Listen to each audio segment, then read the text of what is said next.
To begin using offline maps on your Windows PC, you first need to download them. Start by right-clicking on the Start button. From the menu that appears, select Settings.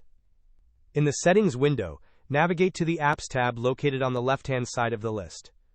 On the right pane, you will find an option for Offline Maps. Click on Download Maps. You will then be prompted to select the region for which you want to download the map. For instance, if you wish to download the map for India, select that region. Click on the Download button to initiate the process. Please note that the download may take some time depending on your internet connection and the size of the map.